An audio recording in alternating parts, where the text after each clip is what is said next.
Para pendengar radio yang saya kasih dalam Tuhan kita Yesus Kristus, Shalom.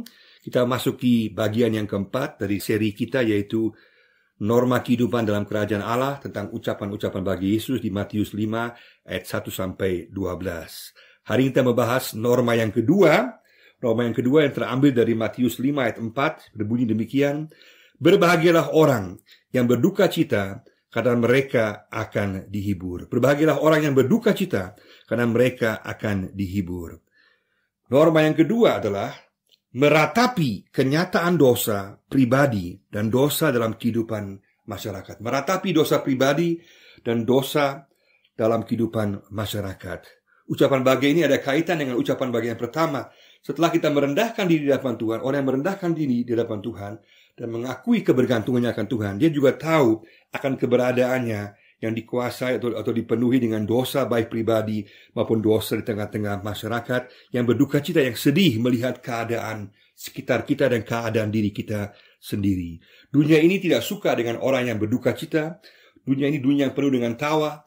Orang lebih suka mencari hal-hal yang menyenangkan, barang-barang yang dijual, objek dijual demi kesukaan, iklan-iklan reklame dibuat demi menyenangkan orang. Bahkan seringkali orang-orang yang sedih, yang punya masalah, bahkan orang tua, disingkirkan. Duka cita tidak mau dihadapi. Orang lebih suka to have a good time atau to have fun, atau juga don't worry, be happy, tidak khawatir, yang penting senang-senang saja. Manusia berusaha mencari segala jenis kesenangan dan sukacita. Dunia suka memakai topeng sukacita yang semu. Tapi Yesus jelas-jelas menentang sikap ini dengan keras, mengecam keras kedangkalan hidup yang hanya berdasarkan kedangkalan dan kesemuan tawa duniawi, yang akhirnya akan membawa kepada penghakiman Allah, sesuai dengan Lukas pasal 6 ayat 25. Yesus mengatakan bahwa berbahagialah mereka yang berduka cita, karena mereka akan dihiburkan. Yang dimasukkan di sini adalah duka cita yang bersifat rohani. Bukan berarti orang Kristen bermuka muram, masam, sedih, dalam arti ekspresinya seolah-olah malas hidup, tanpa senyum, seolah-olah hidup Kristen penuh dengan bencana, penuh malapetaka, sehingga harus serius terus. Tidak demikian. Alkitab 100 kali berbicara mengenai sukacita. Dan puncaknya, kita juga tahu, Filipi 4 ayat 4 dikatakan, bersukacitalah senantiasa dalam Tuhan. Sekali lagi kukatakan, bersukacitalah. Sukacita dalam Injil Lukas juga menjadi ciri khas daripada orang percaya atau iman Kristen yang sejati, penuh sukacita. Tapi sukacita yang sejati hanya mungkin berdasarkan kepada sikap duka cita yang meratapi dosa, menyesali dosa, baik pribadi maupun dalam masyarakat. Kalau kita tidak menyadari betapa kelamnya dosa kita, parahnya dosa kita, maka kita tidak pernah akan dapat mengalami sukacita yang sejati. Dalam Perjanjian Lama juga sangat jelas bahwa duka cita berhubungan dengan dosa. Dalam Mazmur 51, Raja Daud menyesali dosanya, meratapi dosa pribadinya. Dan dalam Mazmur 119 ayat 136, Daud menulis, mataku berlinang seperti aliran air, karena orang tidak berpegang pada Tauratmu. Ia berduka cita atas dosa dalam kehidupan masyarakat. Duka cita, penyesalan akan dosa, adalah sikap yang sesuai dengan kehendak Allah. Kata Makarios, berbahagialah Makarios, orang yang menyesali dosanya, yang berduka cita atas dosanya, baik pribadi maupun masyarakat. Dia sepadan dengan kehendak Allah, dia akan diterima Allah, dia sesuai dengan kehendak Allah, dan dia juga akan dipelihara oleh Allah. Kenapa? Karena setiap dosa pada akhirnya merupakan dosa yang melawan Allah, melawan kesucian Allah. Dan Nabi Yesaya juga alami sendiri. Dia katakan dalam Yesaya 6 ayat 5, celakalah aku binasa, sebab aku ini orang yang najis bibir. Juga pada saat dia menatap kesucian Allah, dikatakan, kudus, kuduslah Tuhan semesta alam. Kita tidak bisa dan tidak boleh bermain-main dengan kesucian Allah, seolah-olah itu hal yang sepele.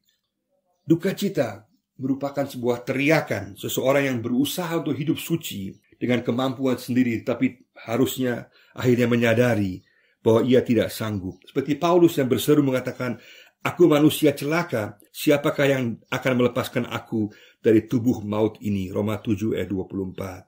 Kita hidup dalam dunia saat ini mana pemahaman akan dosa atau kesadaran akan dosa sangatlah minimal, sangatlah kurang.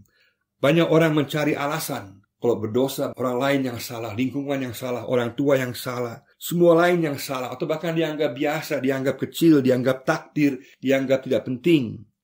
Bahkan juga dosa malah dianggap sebagai suatu kelemahan kecil semata. Padahal Alkitab jelas berbicara bahwa upah dosa adalah maut dalam Roma 6 ayat 23. Dosa adalah masalah yang sangat serius, yang merupakan jurang pemisah kita dengan Allah.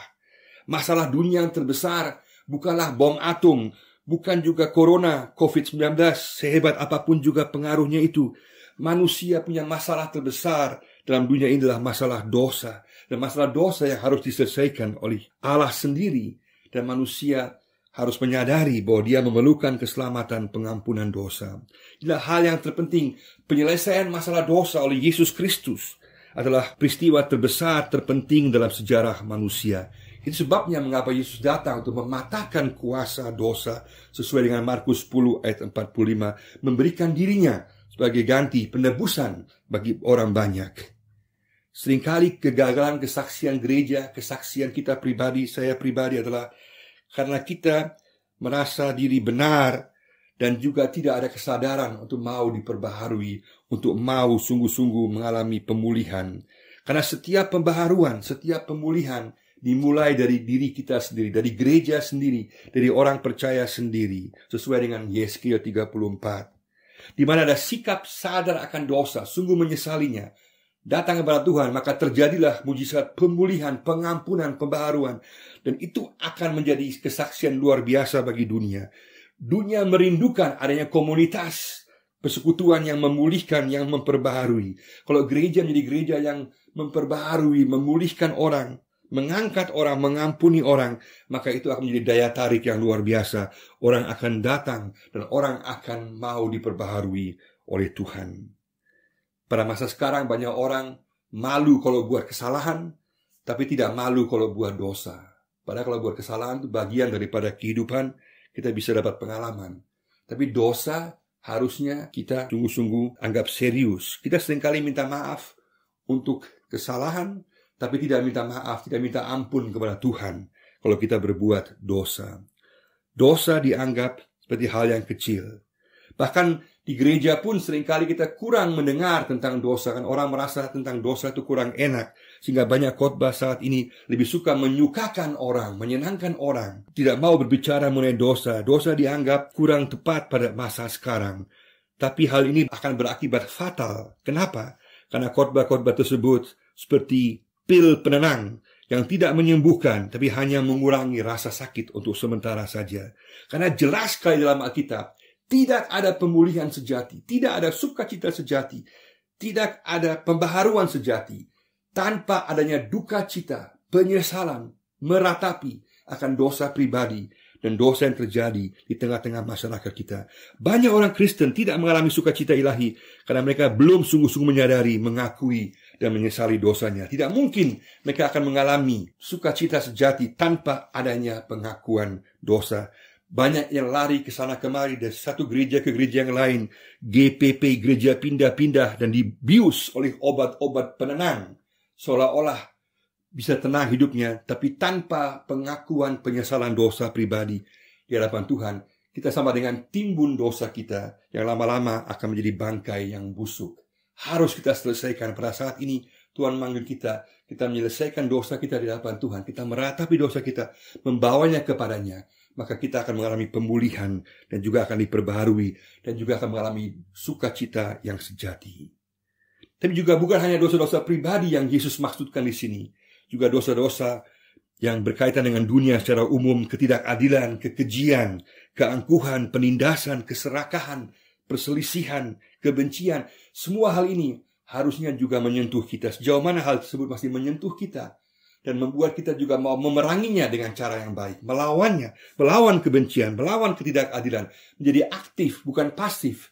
Kita bukan sekedar hanya meratapinya, tapi melangkah, bergerak, membuat sesuatu semampu kita dalam lingkungan kita untuk memperbaiki keadaan yang ada. Tapi perbaikan, pembaharuan dimulai dengan diri kita sendiri dan kita akan membawanya keluar. Dengan demikian, kita akan membawa pengaruh terhadap lingkungan sekitar kita dengan pembaharuan dalam lingkungan masyarakat kita. Bagaimana dengan kita? Apakah kita sungguh-sungguh menyesali dosa kita, berduka cita, atau kita hanya merasa itu hal yang biasa saja?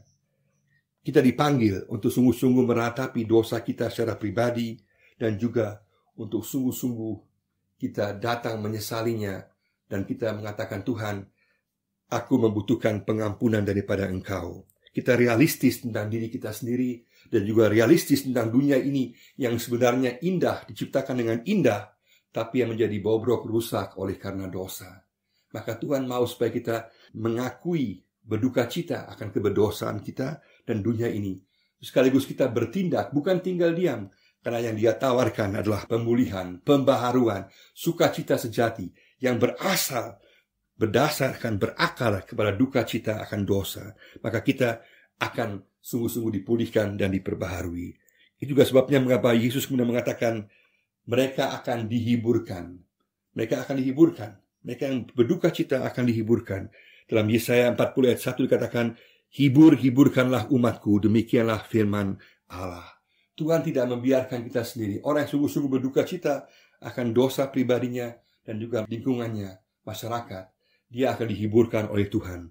Penghiburan terbesar adalah bahwa kita didamaikan dengan Tuhan. Roma 5 ayat 1 mengatakan bahwa kita telah diperdamaikan dengan Tuhan.